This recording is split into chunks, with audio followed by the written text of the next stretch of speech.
저는 오늘 한 가지 분명한 목적을 가지고 설교를 준비했습니다. 그 분명한 목적이 뭔가 하면 기독교 신앙은 단지 종교가 아니라는 사실을 알리는 것입니다. 더 나아가 기독교 신앙은 우리 인생 전체를 새롭게 하는, 아니 다시 태어나게 하는 그야말로 위대하고 놀라운 것이라는 사실을 알리는 것입니다. 여러분, 엄밀히 말해서 기독교는 종교가 아닙니다.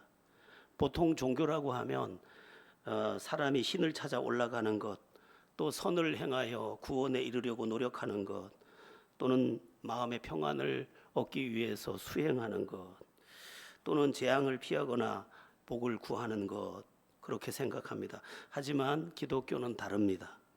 일반적인 종교가 아래에서 위를 향하여 올라가는 인간의 노력이라고 한다면 기독교는 위에서 내려오는 하나님의 은총입니다. 종교는 내가 무엇을 행해야 하는가에 집중하지만 기독교는 하나님께서 이미 무엇을 이루셨는가에 그 뿌리를 두고 있습니다. 이 세상의 종교는 헌 옷을 수선해서 입듯이 거독과 행동을 고치는 작업이라면 기독교는 존재 자체가 완전히 바뀌고 재탄생되는 생명의 사건입니다. 오늘 본문에서 바울이 말하는 새로운 피조물이라는 말이 바로 그것입니다. 새로운 피조물이라는 것은 어떤 사람이 조금 착해졌다거나 종교적인 모습을 갖게 되었다는 뜻이 아닙니다. 새로운 피조물이라는 것은 이전에 존재하던 나라는 존재가 아예 없어지고 그리스도 안에서 완전히 새로운 생명이 다시 태어났다, 그런 뜻입니다. 새로운 피조물이라고 하면 본래의 피조물이 있었겠죠. 본래의 피조물이 뭘까요? 옛사람의 납니다. 그러면 새로운 피조물은 누구입니까? 새롭게 태어난 나입니다. 오늘 본문이 분명히 말씀하고 있습니다. 누구든지 그리스도 안에 있으면 새로운 피조물이라. 예수 그리스도 안에 있는 사람이라면 그는 새롭게 창조된 새 사람이라, 그런 뜻입니다. 그래서 이전 것은 지나갔으니 보라 새 것이 되었도다, 이렇게 말씀하는 것입니다. 그런데 이것은 교회를 다닌다 안 다닌다는 것에 근거를 둔 말이 아닙니다. 오늘날 단지 교회에 다니기만 하는 사람들이 더러 있고 또 어떤 사랑, 어떤 봉사하는 것, 그게 전부인 것처럼 여기는 사람들이 있지만 그는 아직 구도자일 뿐입니다. 그는 아직 기독교 신앙 안에 있는 생명을 경험하지 못한 사람입니다. 그렇게 평생 교회만 다니는, 또 봉사만 하는 사람들도 많이 있습니다. 봉사 또 교회 출석 귀합니다. 그러나 기독교 신앙은 새 생명을 낳는 것에 그 핵심이 있습니다. 이전과 전혀 다른 존재로 태어난 나를 보는 것, 그게 기독교 신앙의 진수입니다.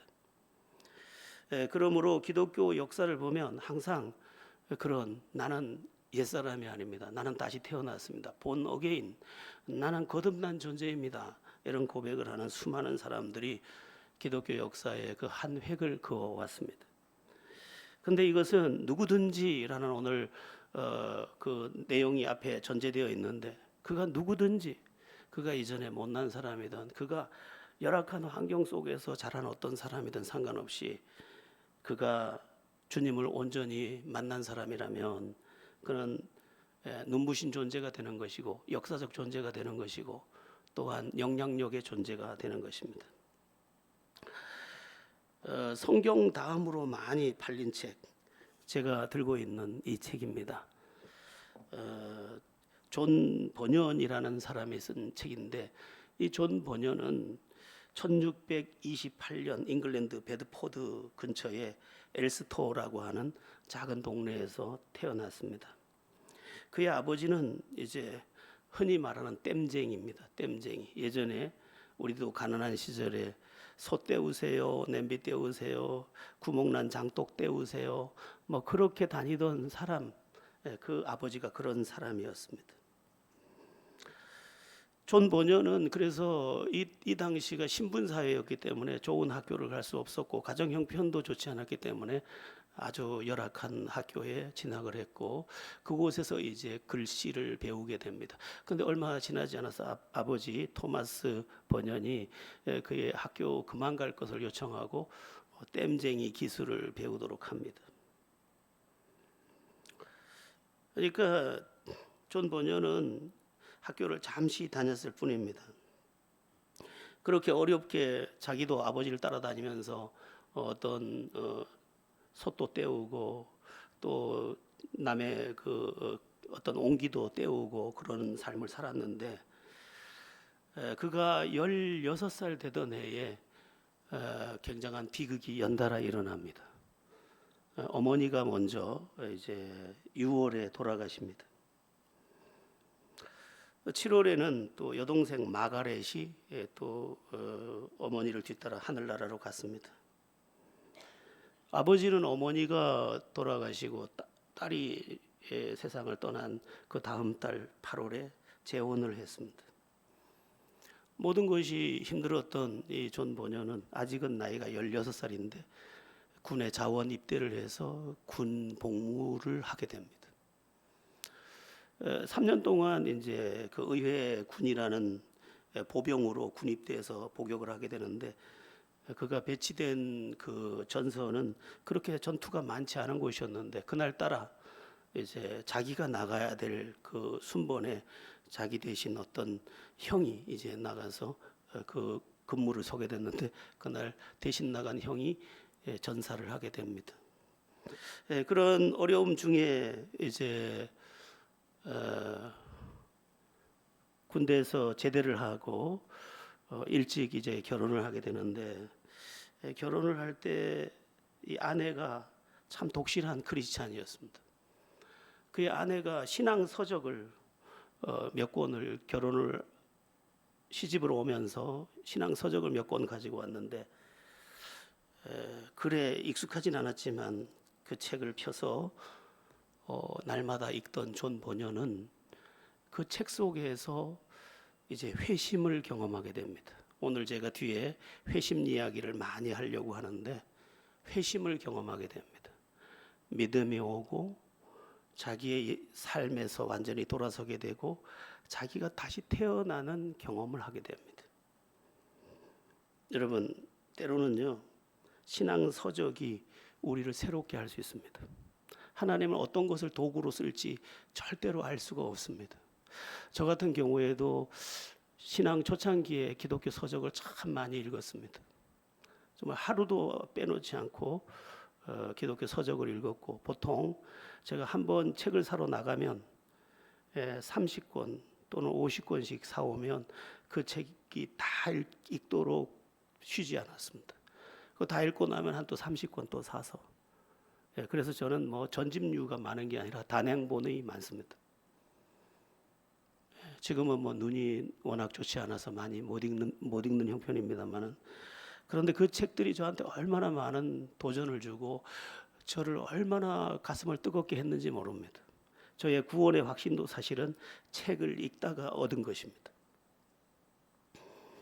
여러분들이 신앙생활 여정 중에 성경 읽기 또 신앙 서적 읽기를 좀 병행해서 했으면 참 좋겠다는 생각이 드는데 요즘은 사람들이 책 읽기가 힘드니까 묵상집 하나 놓고 그거 가지고 다 한 것처럼 자꾸 여기는데 책을 읽어보면 책의 깊이 속에서 하나님이 그분을 통해서 말씀하는 경우가 많습니다. 그래서 여러분들이 지금 우리 교회에 쭉 책을 이렇게 나열해 놨는데 가져가서 읽어보면 좋겠고 혹시 저한테 와서 좋은 책을 추천해 주세요 하면 제가 저 꼭대기에 누가 달라고 하면 주려고 꼽아놓은 게 있으니까 줄 수 있습니다.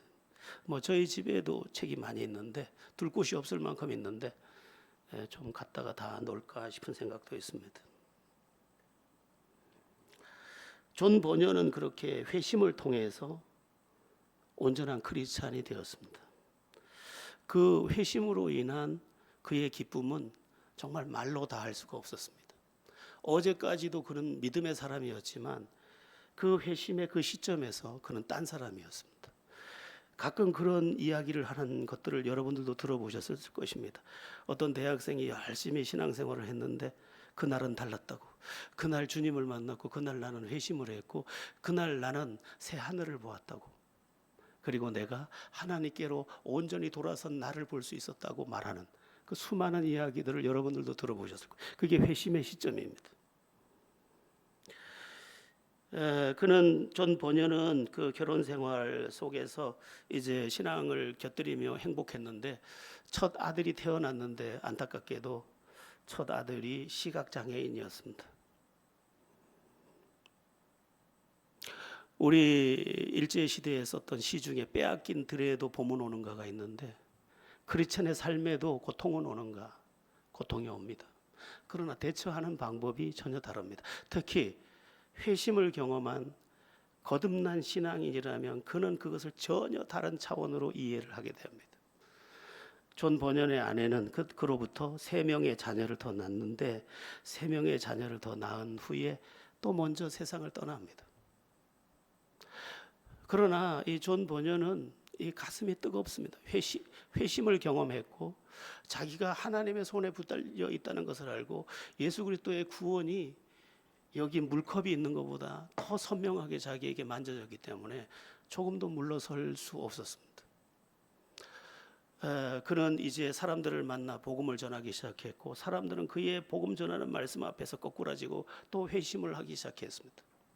이때 영국 국교회, 카톨릭에서 완전히 벗어나지 못한 영국 국교회가 이들을 제한했습니다. 이 비국교도라고 부르는데 이 비국교도들이 복음을 전하지 못하도록 제한을 했는데 이 존 번연은 물러서지 않고 복음을 계속 전하다가 이제 감옥에 갇히게 되는데 무려 12년 감옥살이를 하게 됩니다. 그러나 존 번연은 물러서지 않습니다. 그는 12년 감옥살이 속에서 책을 쓰고 또 묵상을 하며 주님을 더 깊이 만납니다. 이제 잠시 동안 이제 비국교도에 대한 박해를 끝내고 다시 자유를 줬는데 자유를 얻은 지 얼마 안 돼서 다시 감옥을 가게 되고 6개월을 더 감옥에서 보내게 됩니다. 그때 쓴 책이 철로 역정입니다. 이 책은 성경 다음으로 많이 읽혀진 책으로 역사 속에서 사람이 쓴 책 중에 가장 많이 읽혀진 책입니다. 그가 감옥살이를 12년 이상 하고 나와서 그가 비국교도들 앞에 섰을 때 자기가 원하는 것도 아니었지만 그는 어느새 비국교도 전체의 리더가 되어 있었고 그는 가장 영향력 있는 그 시대의 설교자가 될 수 있었습니다. 여러분, 가장 가난하고 또 신분도 천박하고 또 공부도 못해서 무식했던 그였지만 그가 회심을 통해서 주님을 실제로 만났을 때 그의 삶에서 나오는 광채, 그의 입에서 나오는 불, 그것을 아무도 막을 수 없었습니다. 오늘 저는 이 이야기를 하면서 기독교의 진수를 말하고 싶습니다. 우리 다음 세대들이 오해하고 있는 것들이 너무 많기 때문에 교회 열심히 다니는 것, 예배하는 것, 또 헌금하는 것, 봉사하는 거, 서로 사랑하는 거, 여기에 국한해서 너무 이해하는 폭이 거기에 다 갇혀 있고 많은 사람들이 그렇게 믿는 것 같으니까 그게 기독교인 것처럼 생각하고 우리 더 사랑하자, 우리 더 봉사하자. 이것은 기독교의 본질이 아닙니다. 기독교의 본질은 새 생명입니다. 그리고 하나님을 만나는 그 불꽃 같은 사건이 있는, 불과 불이 만나는 어마어마한 불꽃 사건입니다. 이것을 알아야 그 다음에 모든 것이 진짜가 되는 것입니다. 그 다음에는 예배도 진짜, 기도도 진짜, 헌신도 진짜, 헌금도 진짜, 전도도 진짜, 희생도 진짜, 십자가를 지는 것도 진짜, 사랑도 진짜, 모든 것이 그때부터 진짜인 것입니다. 기독교는 근원적으로 생명의 종교입니다. 다시 말하면 새 창조를 이루는 종교입니다. 나에게 적용할 때 내 인생이 다시 태어나는 종교, 그게 기독교입니다. 그래서 이전 것은 지나갔으니 보라 새 것이 되었도다 이렇게 선포하고 있는 것입니다. 그런데 왜 오늘날 많은 그리스도인들이 날마다 예배만 하고 날마다 기도만 하고 날마다 찬송만 하고 날마다 헌금만 하고 날마다 봉사만 하고 날마다 왜 왔다 갔다만 할까? 회심을 몰라서 그렇습니다. 존 번연도 그 전에도 다 열심히 신앙생활을 했습니다. 그러나 그가 회심하는 시점 이후에 존 번연은 이전에 존 번연, 이전에 교회 다니던 그 존 번연, 모든 모임에 다 참여하던 그 존 번연이 아니었습니다.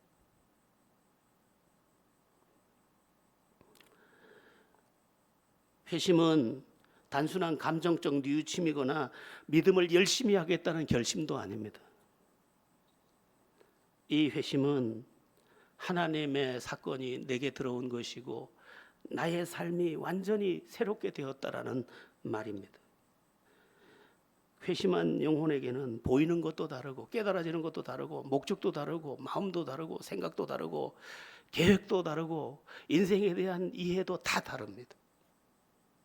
이것은 정말 세상 사람들은 알 수 없는 것입니다. 사람들은 이해할 수 없는 구세주의 사랑 이야기, 우리가 부르는 찬양처럼 절대로 이해할 수가 없습니다.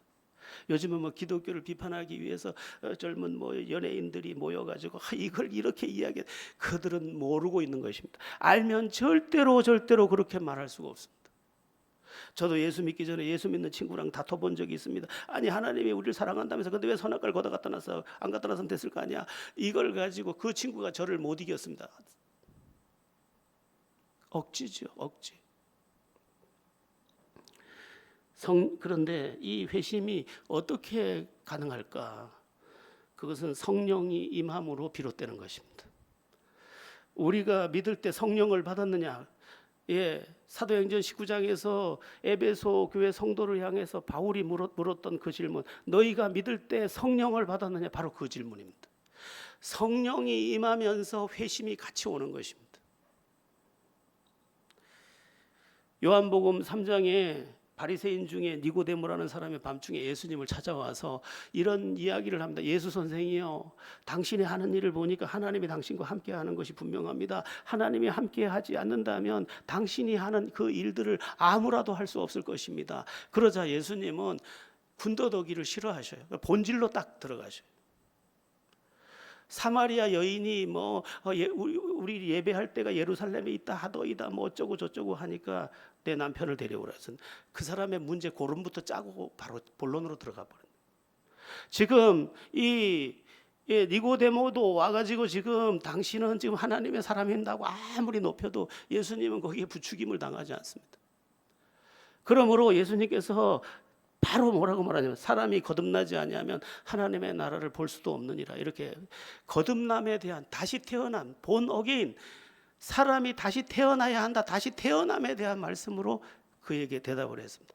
그러자 니고데모가 사람이 어떻게 다시 태어날 수 있었나이까?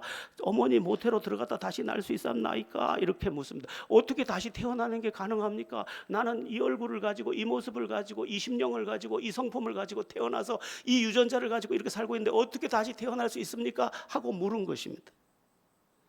그러자 예수님께서 아주 중요한 대답을 하셨는데 요한복음 3장 5절에서 8절을 우리 같이 한번 보겠습니다. 합독합니다. 예수께서 대답하시되 진실로 진실로 내게 이르노니 사람이 물과 성령으로 나지 아니하면 하나님의 나라에 들어갈 수 없느니라. 육으로 난 것은 육이요 영으로 난 것은 영이니 내가 내게 거듭나야 하겠다 하는 말을 놀랍게 여기지 말라.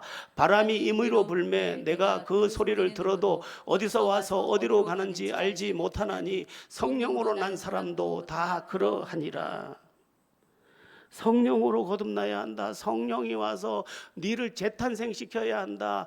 창세기 1장에 보면 성령이 땅이 혼돈하고 흑암의 깊음 위에 있을 때 성령은 그 위를 운행하시니라 했는데 닭이 알을 품은 같이 성령이 이 혼돈의 세상을 품고 이 질서 있는 세계를 창조한 것처럼 너를 품고 너를 재창조시키지 않는 한 너는 내 하는 일과 내 하는 말들을 이해할 수도 없을 것이다. 이렇게 말한 것입니다. 여러분, 제가 오늘 설교를 합니다만은 이 시간도 마찬가지입니다. 제가 설명을 하지만 설명할 뿐입니다. 성령께서 오셔서 그 눈을 열고 그 귀를 열고 그 마음을 열고 그 영을 열어서 이것을 알아듣게 하지 않는 한 이것은 그냥 소리입니다. 그리고 이것은 그냥 지식입니다. 수많은 지금 이 시대의 크리스찬들이 지식적 신앙에 머물러 있거나 경험적 신앙에 머물러 있거나 상식적 신앙에 머물러 있는 것은 회심을 모르기 때문입니다. 그래서 잘 믿는다고 하는 사람이 더 뭐가 나 있고 잘 봉사한다는 사람이 더 불편할 경우가 있는 것은 그가 회심을 모르기 때문이에요. 예수님께서 육으로 난 것은 육이요 영으로 난 것은 영이라고 말씀하셨는데, 육으로 난 것은 네가 아무리 열심히 해도 육에서 나온 건 그냥 육이야. 그런데 영으로 난 것은 영이야. 성령이 와서 너를 만져서 너를 재탄생시켜서 거기서 나온 것은 다 영이고 생명이야. 비슷하지만 전혀 달라. 두 사람이 빗자루질을 하고 있는데 두 사람이 다 달라요. 한 사람은 육에서 난 거예요, 한 사람은 영에서 난 거예요. 이게 전혀 다른 거예요. 여러분, 우리가 주님을 열심히 믿어야 하지만 그 이전에 먼저 회심, 거듭남을 경험해야 합니다. 그러면 영적 세계가 열리고, 영적 세계가 열리면 저절로 다른 것은 뒤따라오는 것입니다. 아이가 태어나면 사람의 몸짓 발짓을 다 하고 조금 있다가 걷고 조금 있다 말하고 조금 있다 뛰고 조금 있다가 엄마 아빠와 대화를 나누고 자기의 지식을 소통한다면, 하나님의 사람으로 진짜 태어나면 처음에는 어눌하지만 조금 있다가 하나님과 대화하고 하나님과 교통하고 하나님의 말씀으로 삶의 모든 영역을 살아날 수 있는 존재가 되는 것입니다. 나의 진정한 변화도 이때부터 비롯되는 것입니다. 그 이전의 변화는 그냥 내 의지, 그냥 내 경험, 그리고 그렇게 해야지만 다툼이 없으니까 하는 그냥 인간적인 화평, 평화, 그런 것들입니다. 성령이 진짜 임해서 그 사람을 본노게인 다시 탄생시켰다. 그러면 그 사람의 마음은 예전에 거듭나지 않은 상태에서의 좋은 마음보다, 이건 영에 속한 마음이라 그 마음의 본질이 완전히 다릅니다. 저는 예수를 처음 믿자마자 3년을 철야를 했습니다. 그래서 여러분, 저랑 신앙생활하기 한편은 힘들 수도 있습니다. 왜냐하면 제가 영의 자리를 알고 있고 그 영의 자리를 알기 때문에 가짜는 안 된다는 생각이 내 중심에 너무 크기 때문에, 아니 그거는 뭐 그렇게 이해하면 되잖아, 그건 그렇게 봐주면 되잖아, 자꾸 그렇게 생각할 수 있는데 제가 그걸 잘 못하지 않습니다. 제가 처음 전도사가 돼서 청년부 담임을 했는데 너무너무 힘들어서 그냥 금식을 그냥 연달아 했습니다. 왜냐하면 말은 무성한데 영이 만져지지가 않아요. 이게 너무 힘들었죠. 자, 마음부터 새 마음이 된다고 했는데 우리 에스겔에서 36장 26절 한번 보겠습니다. 에스겔에서 36장 26절. 또 새 영을 너희 속에 두고 새 마음을 너희에게 주되 너희 육신에서 굳은 마음을 제거하고 부드러운 마음을 줄 것이며, 밭에 돌을 골라내고 그것을 기름진 옥토로 만들듯이 성령이 딱 오니까 성령이 와가지고 육신의 굳은 마음 다 걷어내고 새 마음, 부드러운 마음을 딱 그 마음판에 깔아주더라고요. 무릇 지킬 만한 것보다 더욱 내 마음을 지키라. 생명의 근원이 이에서 남이니라. 마음이 그 사람의 근본인데 그 마음을 완전히 새 마음으로 바꿔줘야 돼. 새 창조의 첫 번째 터전이 마음이에요. 물론 믿음도 다른 믿음이죠. 이 믿음은 완전히 다릅니다. 그에게 있는 영의 눈빛 자체가 이미 다릅니다. 새 마음이 되니까 새 마음에서 모든 것이 나오는 거니까, 마음에서 말도 나오고 행동도 나오고 태도도 나오고 삶의 가치관도 나오고 다 나오는 거니까 이제 여기서 주님의 것들이 쏟아져 나오기 시작하는 거예요. 그가 말하는 데 보니까 그의 말 속에 생명이 있어. 그의 말 속에 은혜가 있어. 그의 태도 속에 주님이 있어. 그의 목적 속에 주님의 뜻이 있어. 이거는 완전히 다른 거예요. 완전히 다른 거예요.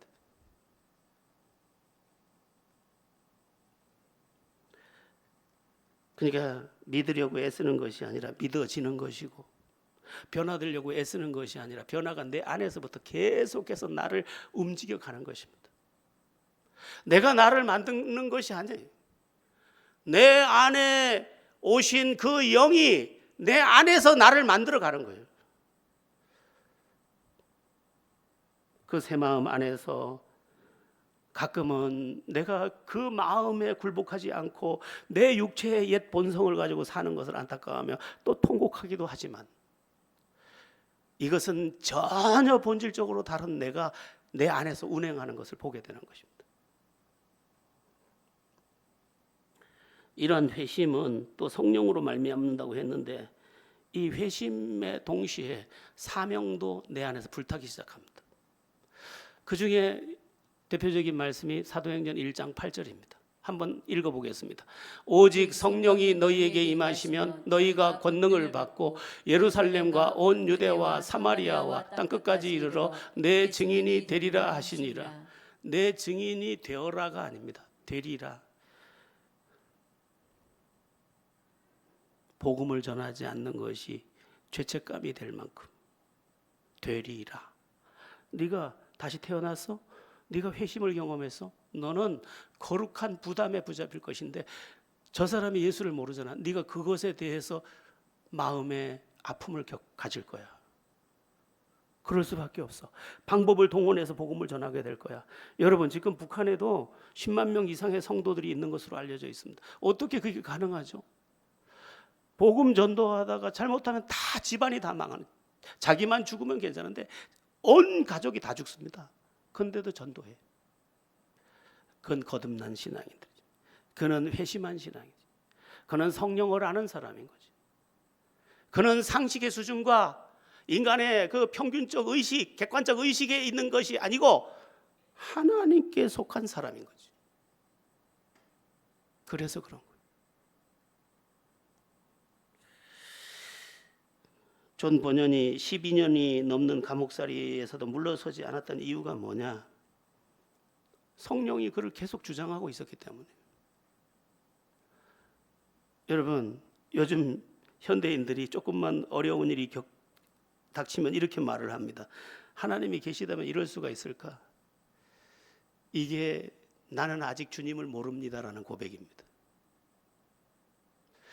성령 안에서 주님을 진짜 안 사람은 이 고난의 의미가 뭘까? 주님께서 나에게 지금 뭘 말씀하는 것일까?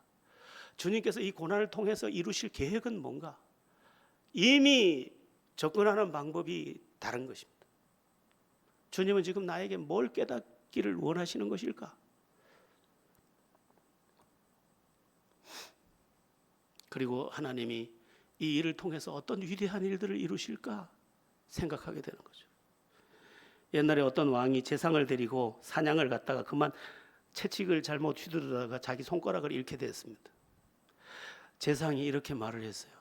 왕이시여, 모든 일에는 다 뜻이 있는 법이니 손가락 하나가 잘려져 나간데도 뭔가 뜻이 있을 것이옵니다. 그러니까 이놈 봐라, 네 손가락 안 끊어졌다고 바로 감옥에다 가두고 며칠 있다가 혼자 사냥을 갔다가 우리로 말하면 식인종을 만난 거죠.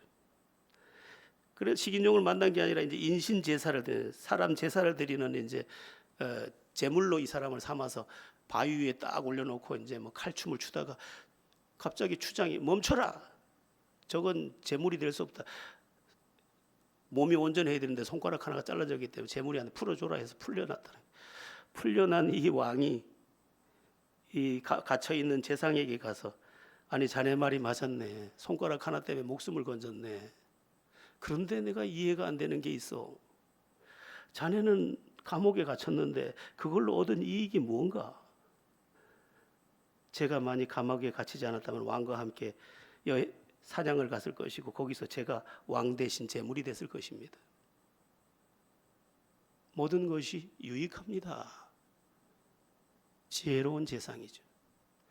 하물며 주님을 믿는 우리들이 이런 아픔 저런 아픔 이런 곤란함 저런 이해 못할 문제들 거기서 어떤 해석을 하느냐. 영적인 사람은 영적인 해석을 하는 것입니다. 믿음의 사람은 믿음의 해석을 하는 거예요. 그래서 거듭난 이 존 버녀는 12년의 감옥살이 속에서 신음소리를 낸 게 아니라 위대한 메시지를 냈는데, 예전에 우리나라의 유명한 목사님들이 전부 이것을 가지고 성경과 이것을 들고 설교를 했습니다. 심지어 라디오 방송에서 이걸 읽어주는 일을 수십 년 동안 했습니다.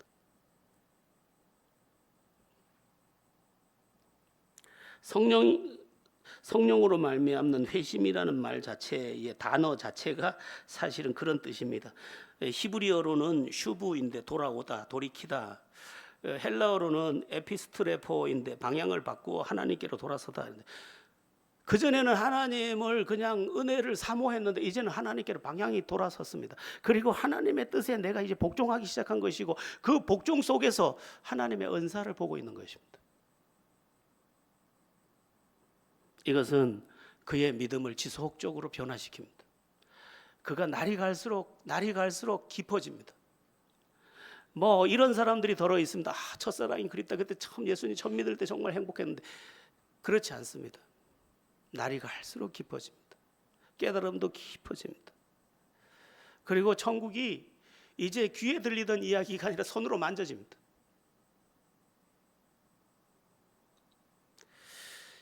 그러면 회심은 어떻게 나타날까? 다양한 형태로 나타납니다. 크게 세 가지를 말씀드리겠는데,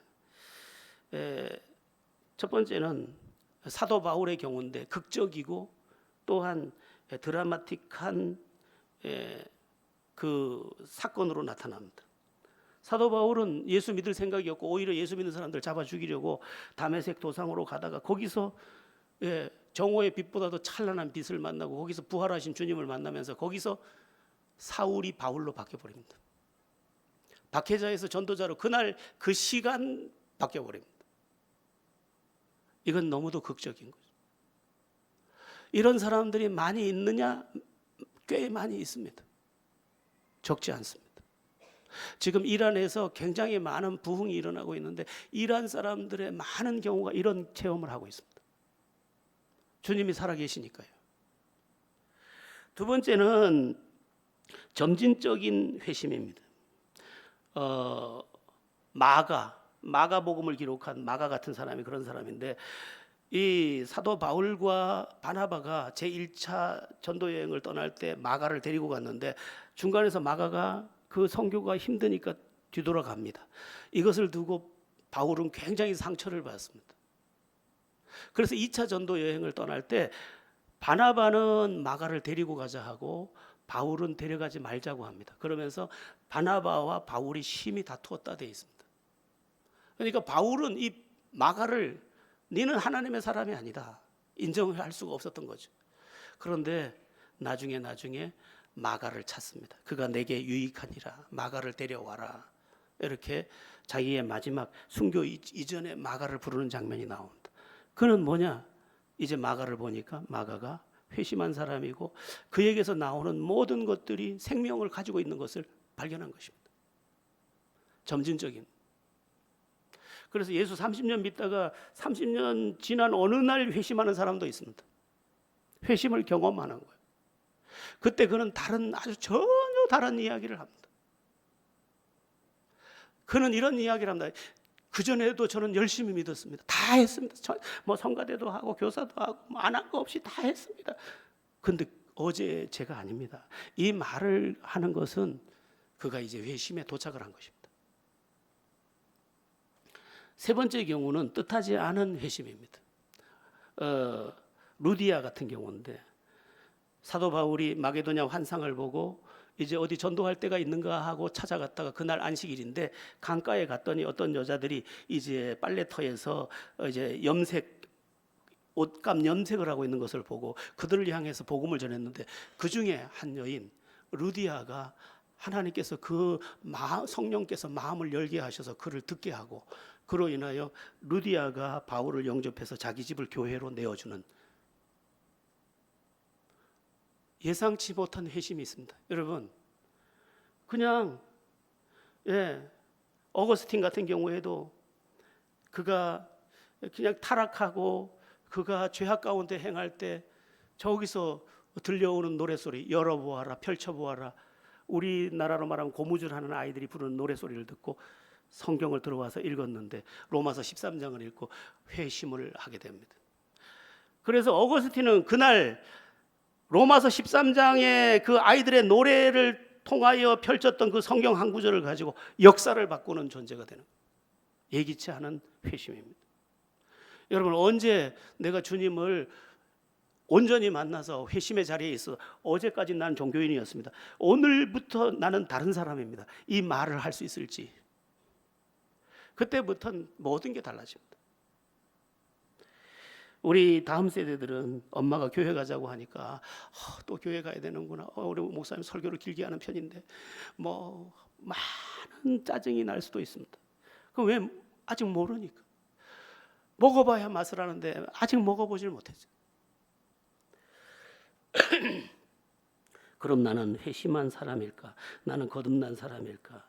주께서 열매로 그 나무를 알지니라 했는데, 자, 그 증거는 크게 세 가지만 말씀드려 보겠습니다. 뭐 수많은 증거가 있습니다만, 나는 회심을 했을까? 난 진짜 크리스찬일까?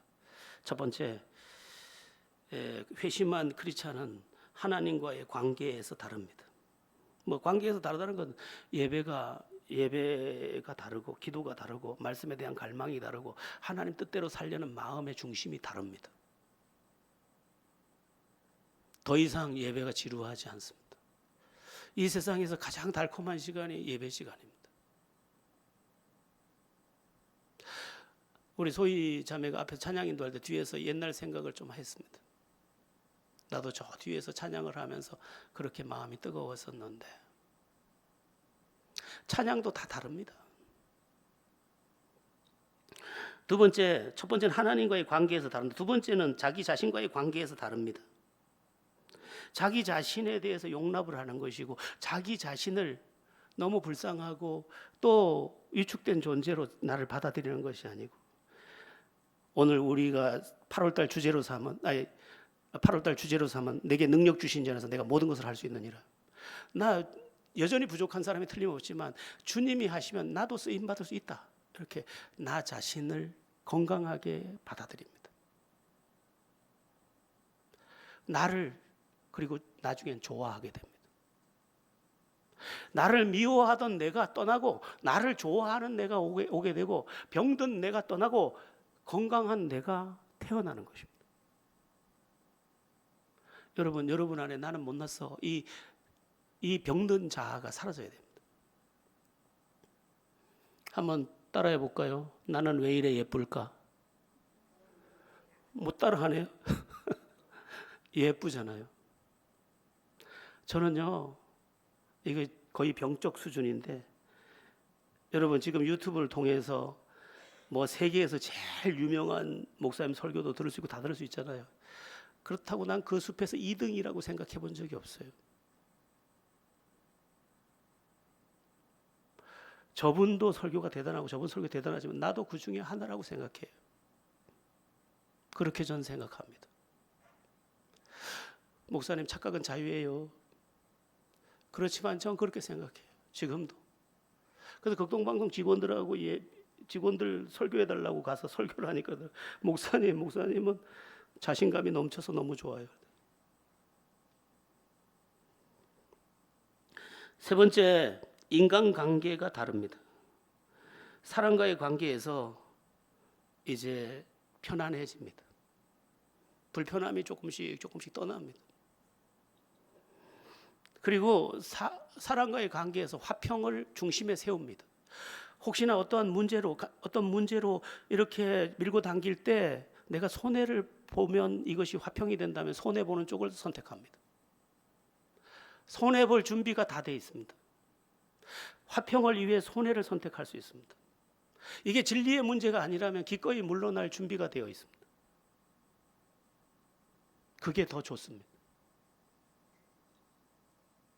세상의 여러 구조와 전혀 다른 구조가 하나님에 대해, 나 자신에 대해, 너에 대해, 그리고 이 물질 세계에 대해, 그리고 가치관에 대해 다 건강해집니다. 여러분은 어떤 크리스찬입니까? 교회에 다니는 사람, 가끔씩 순서가 돌아와서 봉사하는 사람, 아유 좀 더 사랑해야지 그런 사람 다 좋습니다. 그러나 회심이 먼저입니다. 회심의 순수 우리말은 돌아섰다. 하나님의 사람으로 태어났다. 이런 뜻입니다. 저는 우리 제자들 교회가 주님을 진짜 알아서 주님 안에서 사람에게서 나온 거 이전에 주님으로부터 나온 것이 주님을 향하여 흘러가는, 그리고 세상을 향해 흘러가는, 그리고 내가 은혜 안에 있는 것을 아는 그러한 삶, 그러한 신앙생활, 그런 영광들 다 누리게 되기를, 그리고 우리의 다음 세대들이 다 되기를 예수 이름으로 축원합니다.